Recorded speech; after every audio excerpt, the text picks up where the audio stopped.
So where do we start then? What's the first demonstration then, Cathie? Well, I always start showing what each stamp set stamps out like, so you can see everything that's on it. So this is Pisces, and obviously she's the hero, but you've got all these little worker stamps going around. Again, great for repeating and adding texture and so on. All I've done is stamped it here black and added a white gel pen just to make it a little bit more interesting. So that's Pisces, and this is Aquarius, and like I say, she could be made into a little water fairy, but this on its own, just the frog, a few little brush marks and a few pen work, a magical little miniature card just on its own. Just that, yeah. That's all you need. Yeah. There we are. So that's what the you know what? It's with pink ink. It's very easy to make so many different size cards, isn't it? Because some just don't make sense from other themes. But with pink ink, it's easy. Because, like you said, with your worker stamps, they've got to be the star in its own right as well, and that's the difference, I guess. Right. What I want to do, Charlie, is I want to. These are the multi-surface paints? Yeah, the multi-surface paints, but I want to show, just in case there's new viewers over between Christmas and New Year, I want to show how we use them as watercolours, as watercolour backgrounds. Well, Bockingford is a really, really superb watercolour paper. I remember you first showing me this, you know. Yeah, I haven't forgotten it. Yeah, it's used by professionals. It's acid-free, it's archival. There's no bleaches used in creating it. It's made in the UK in a mill where they recycle all the water and put the water back in the river. Really? And there's trout. Really? Yeah, and there's trout swimming in the river. Really? And it's hot pressed, which, if you don't know, means it's basically like it's been ironed with humongous rollers, which makes the surface really smooth, and it's pushed together, so that you've got lots of time to work on it. Is that why? Your pigment doesn't soak in and then stain the paper. It doesn't pill. It doesn't. It's just a super paper. I don't use anything else. I was going to ask. So now. hot press must mean something good because we've written it on the screen. So yeah, it's great. I mean, if you get that pilling, that's you might as well stop right there. It looks awful. It's 300 GSM too. Yeah, the opposite is obviously cold pressed, and cold pressed means it's a bit more open, and then your pigment can go and sit in. I see. So what You're I've done, using an A3 piece here. The ones on your screen are yeah, A4. yeah, I'm using A3 because I'm going to be working on a piece because I want to show both stamps at the same time. Now I do normally have a bigger brush. Recycling a little pesto jar there as well. Yes. I don't know what I've done with my big brush, but anyway, ordinarily I would use a larger brush than this, but you want to just dilute your pigment and then just add it on. And you don't need to be too careful. Obviously, the more water you add, the paler it is. The more pigment and less water, the stronger it is. Okay, and because this is a quality paper, this doesn't soak in and dry straight away and you're left with all these marks. We can... you've got working time. You've got working time. You can spritz it with water, move it around. Is that the hot pressed thing? The what? The hot pressed process, I suppose. It is, yeah. Exactly. So this is how we would do it. Like I said, I would obviously do it a bit more quickly with my bigger brush, but I also try, when I do pieces of work, I try and leave light areas. And the reason I do that is because if we're doing things like faces, so for example the face of Aquarius and Pisces, we don't necessarily want Pisces' face to be pink and she looks like she's sunburnt. Right, so try and leave some areas that are think about where you're going to replace this. Exactly. And of course this can be trimmed down. You're right, you know, at this point we think about you've got to work with it so quickly and that adds pressure, you know. Yeah, it you does. want to just enjoy applying the colour. You don't want to be chasing the cloth all the time. And of course the water, you see, the dampness of here would just make it move, and like I say, you can add more water if you want to. And this is how I'd make my background, and I'll show you what I'm working on in a minute. But before we do that, I'm just going to move that because I might actually use this afternoon, so I'll put it to one side. Yes, you're back at 5 o'clock, aren't you? Yes, I'm back at 5 o'clock. But can you see these pinks and yellows will join together and make lovely oranges and a lovely background. Yeah. So let's just put that over. And also what I want to quickly show, because again I want it to dry so I can show you the technique, is using the clear texture paste. And this one I use more than the others. I use the others too, but this is my favourite. And that comes in the trio. So very pretty. And how do you find you guys on Facebook, by the way? With the Pink Inkers group Facebook page. Yeah. Like I say, we've got nearly 7,000 members. Oh, join those guys on there. And people just want to show and share and talk about things, and Sure. it's great. And if you need any help, then it's there. So what we've got here is a beautiful piece of paper, which I did actually the same as I've just showed you, but this one, obviously, I've added more pigment. This is our new woven stencil, which I've used loads and loads, and this is our texture paste. And all I use is a palette knife, and I try and use a long one. If you use small, you tend to sort of poke a bit more when you don't need, you want to do a drag. A bit like you're icing a cake. Okay. Like this.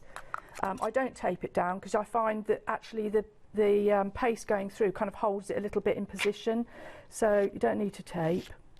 And I also don't stencil the whole lot. I kind of like a corner being done and then it fading to sort of nothing, because I'm going to show you a technique where actually it looks better if we don't cover the whole thing. So that would take, I mean, we can force dry it, but if you don't force dry it, it'll probably take about half an hour.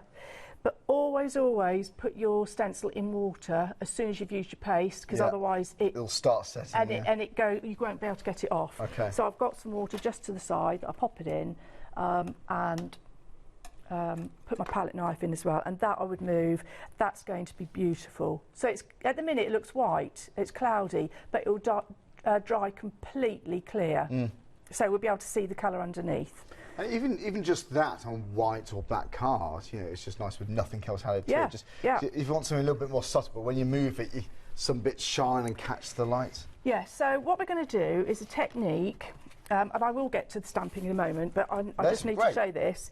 This is a piece on my journal, and can you see, that's the same stencil, and it's clear. Can you see it just here?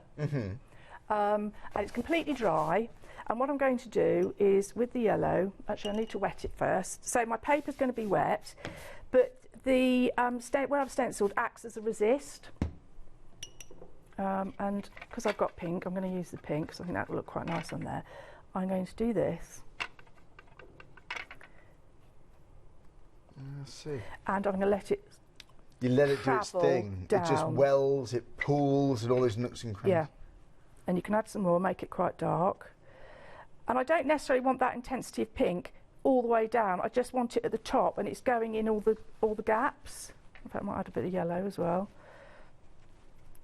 And again, we'll show this later on once it's all dried and it's done its thing. So that does that, and that'll be some brilliant, brilliant texture at the top of the page. But what it turns out like is this. Now, at the moment, this doesn't look anything. So what I did was I've got my clear paste on here. I've done that exact same technique, and then with a rag and a little bit of water on your rag, just a tiny bit, so it's damp. Now, my multi-surface paint has sat on top of the texture paste, but with a damp cloth, I can rub it off. Yeah. Can you see? So you're removing it from the texture paste? I'm taking it off the top of the texture paste, but it's staining the Bockingford that's underneath. Underneath, yeah. And it is so you're just revealing it, yeah. Yeah, you're revealing it. And you carry on. Fantastic. I mean, look at that. And it gives it a sort of a vintage effect. Imagine diary covers for this, you know, like little journal covers. Isn't it fab? Yeah, that's beautiful. Yeah, and of course, if you're really clever with your colours, you can do all sorts of things. And you can do this technique with the black and the white as well. Sure. But it works best with the clear, because the clear, you can still see the paper colour underneath. See, yeah. Okay? So, right, just thought I'd quickly do that. So I just want to show you, again, I want to do some painting with Aquarius. So I'll quickly get her stamped. I get sidetracked very easily, Charlie. No, so with art like this, you forget where you are. It's getting us ready for the next couple of months of the new year, but you're going to be bringing out other signs as well, other zodiacs. Yeah, we will do. I've already done Aries. I've forgotten what the next one is. Got any ideas for Leo? It's a few months ahead. Do you know what? I'm not sure. No, not yet. It's yours. So it's going to be a big one. Because I don't know whether to do her or him or it as a person with a mane and everything, or as an actual lion. I haven't quite decided that yet. So we'll see. So just a bloke with a beard and ears pointed. No. Oh, so, yeah, that must be hard. Making the decision initially must be quite tricky. Yeah, so there she is, beautifully stamped. And I have got one that I've already pre-painted, but people will think, oh, well, how did you do that? So I'm just going to do a little bit of painting on this. And this one, I did the background with our inky blue, and I think that was our primrose. And you get these lovely sort of dark greens. It's sort of not traditional green, but it's just lovely. I find that a very restful image to look at, actually. There's a sense of tranquility there. Yeah, so I want to put on... Actually, I wonder if I might stick with the pink, see what that looks like. I might put a little bit more out. So always fascinated by drawing skills here, Cathie. They're lovely. Oh, well, thank you. It's a really admired skill. I mean, that is just that's hand-drawn. Even the ripples in the water, and just like you get a sense of the clothing there, how it's draping. It's so clever. Well, because she's Aquarius, I kind of wanted her hair to sort of... I wanted her to be part of the water. Right. If you know what I mean. So what I'm going to do now is I want to start adding some paint. Now, you saw me before use paint really, really diluted down. This is still dilute, but not as dilute. So there's a bit more pigment to it. And I'm going in with quite a heavy brush, but it has got a relatively good point. And my top tip with brushes is actually, it doesn't matter what size it is, as long as you've got a good tip to it. So we can add some colour, and I would spend quite some time just building up this lovely little... Well, I always think because she's got wings in the set, I think she's a bit of a water fairy.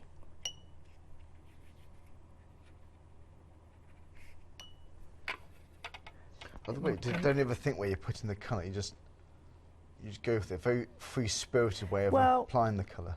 I try to, and I think actually it's quite a good discipline. I mean, you don't have to stay doing it. You can go in after, you know, quite detailed. Yeah, but I think if you like watercolour paint, if you think about any watercolours that you really like, they are very soft and just, you know, it almost looks like something's just been a brush has hit the paper and then left. The water's done its same thing. Yeah, exactly. And I like that. Oh, I love that look. Yeah. Yeah. And it makes you feel so arty too. Yeah. And it looks more like a painting than a colouring. Yes, yes. And it looks easy. It looks an easier technique. And it actually, I think half of the problem is people worrying about it. Yeah, well, you think, oh, I'm going to spoil it. I mean, it's only a piece of paper at the end of the day, isn't it? Yeah, just go for it. Right, yeah. let's put a bit of colour. I'm going to make her dress and her body the same. I quite often paint I've literally just swilled my brush, so it's got clean water, and I then paint with the clean water to sort of lose hard edges. It's just all shading. Yeah, it's just all sort of painting techniques, really. How am I doing for time? We've got about 22 minutes in the show. Great, because I want to get onto the... You've only using 3 colours there, aren't you? Then? Yeah, I try and limit myself to 2 to 3 colours. Oh, right, so... Yeah, right. In pretty much everything that I do. Well, it gets a bit complicated then, doesn't it? Well, I think... too much for... yeah, I think you can... to take in. You think you want more and more and more. I mean, I love colour, and I always put... I probably put too much on, but... You can overcrowd it, I suppose. Yeah, but I think Mel always says less is more. She's a real colourist, is Mel. That's right, she used to do the drawing, Mel did the... Yeah. Bring it to life with colour. She's really good at interior design, you see, so... Oh, that's right, we've spoken about that, yeah. She gave me valuable tips. Oh, yes, I do remember, years and years ago. It's still not finished. Decorating your house or something? Word of advice, do one word, do one room at a time. Yeah, because otherwise... how many did you start? The whole house. Oh. And the garden. Right, can you see how... None of it's finished. Can you see I'm building, Charlie? Yeah. I mean, I'm not going to bore everybody by just, you know, spending all the time, because, like I said, I've jumped ahead. But that's how I would build her up and build it. And you know, you don't need to rush. You can spend your time adding more and more colour. And then this is one that I have been working on. So I've put Aquarius. Oh, now that is stunning. Aquarius and Pisces, and this is exactly the same background as you saw me do in the first demo.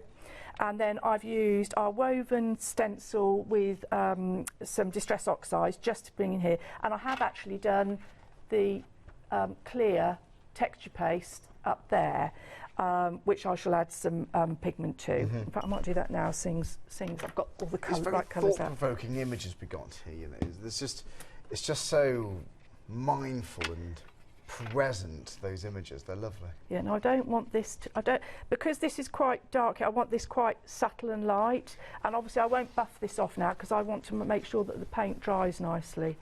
So a little bit of yellow. So that's what I want to do there. And then the next thing is, I haven't finished this. I want to start adding all sorts of loveliness to it. I love bubbles, and bubbles we've added to Aquarius. Yes. And you get both sets anyway. Yeah. With Aquarius and Pisces. And because this one's sort of on the water and this one is sort of in the water, I want to try and sort of link the two. What's the next two then after Aquarius and Pisces? Aries, and what's the other one? I've done it. I can't remember what I've done. Taurus, we're thinking. Oh, it might be, yes. I think you might be right. I don't know. I love doing them though, they're great. Do you ever read? I haven't done it for years. I used to, like, papers and things, when you used to read what's happening or what's coming your way. You hope it's good news, obviously. Star. Yeah, so do you want to know or not what your fortune is? I get anxious over fortune cookies, to be honest. The most mundane, you know, some of them can be. It ruins your takeaway, doesn't it, if it's bad? Ignorance is bliss. So here I'm just creating a border with our lovely, in fact I might start changing the colour a little bit, add a bit of pink as we go down. And this is all scene building, Charlie. I'm building a scene with all the different worker stamps, which I just love it. And of course, if you're doing things like this and you're really going to town, it'll be great with a frame. Yeah, I'd say so. Around it. I can use that term, worker stamps. They never fit us, are they? It's not just there for the sake of it. No. Especially yours. And like I said, they've each got to have its own purpose. It's got it. Although you might as well use something the polymer. It's still. It might as well be a meaningful design in its own right. I think so. You see, even this little starfish, wouldn't that be great on a little miniature card? Yeah, on a little stylish just card. on its own. Little tag, yeah. Yeah. So we've done that. I'm actually getting a little bit of a line here that I don't want, so I'm just going to, with clear water, just pull that out a little bit. Yeah, lovely. Can you see how that's? I don't know if you can see it clearly. Oh yeah. The texture is beginning to show in that corner, and it's just a mimic of what's been stenciled down here.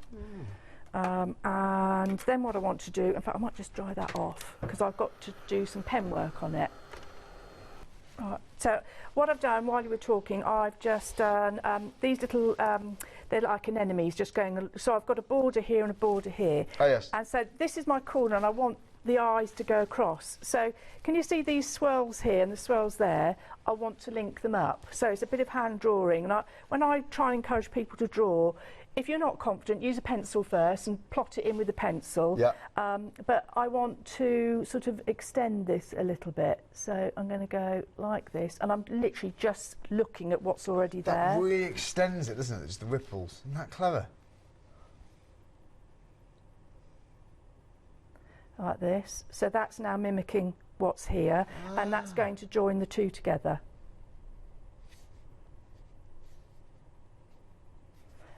And I mean that's quite a dark It just pen. connects it all, doesn't it? Yeah, so let's go for a slightly finer pen.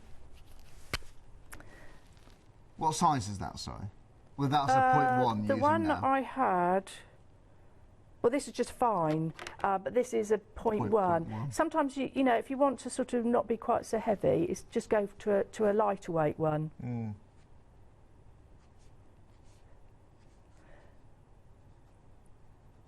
So extend this, and I want to extend this. This can sum up, well, one of the spirits of crafting for me. You know, you've got lovely art to play with, but then you're adding your own creativity now. You're bound to be doing this at home. It makes you feel so arty, and you can take it to the level you want, really. And it doesn't need to be. It doesn't need to be circles. I mean, literally, could be dash dot, dash dot, dash dot, just to sort of fill a space. And then what I want to do is, I always put an edge in, freehand it. If you're really worried, use a ruler, but I think it looks better. And then I Doesn't want look too staged. Yeah. Are you thinking like wall art with this piece? So you got scrapbook in mind? What? Well, either a scrapbook or a journal, and have it double, the spine in the centre, or wall mount it. And then I want to anchor these. Photos around there. I want to anchor these to the bottom, like this. And then we could increase. What's your angel policy with your designs? Oh, and anything you hand make. As long as you don't digitally reproduce things, and then crack on. And especially for Zodiac series, you'd want to be doing them for to sell, hopefully, and like you say, personalise them. Birthday cards, this would be pretty for you. Though. Imagine scrapbooking on your daughter's birthday to give to grandma, perhaps. That'd be pretty. How much time have I got, Charlie? We have got 11 minutes. Oh yeah, because I hope I've got time to just do something else quickly. But can you see how you're building up, and can you see the connection between these two? And the space for photos at the top here, if you want it to be, I suppose. Or you could... or sentiments, You could put your sentiments on, wherever you wanted to. Or you could handwrite something. If it's in a journal, you could be putting notes down. Yeah, like a storybook, story pages. Yeah. And can you see... You can see that texture, can't you? Oh, yeah, totally, I love it. This gorgeous. And you're there from the start. It's going to be a whole series of these, the Zodiacs. Where do I want my frog? Let's put him here. I love that frog. Isn't he cute? No, right. And again, you see... Perspective-wise, it fits and belongs there, doesn't it? Yeah, it's properly in it, and the spacing just feels right, doesn't it? And I'd carry on filling that up, but I think you get the idea of where this is headed.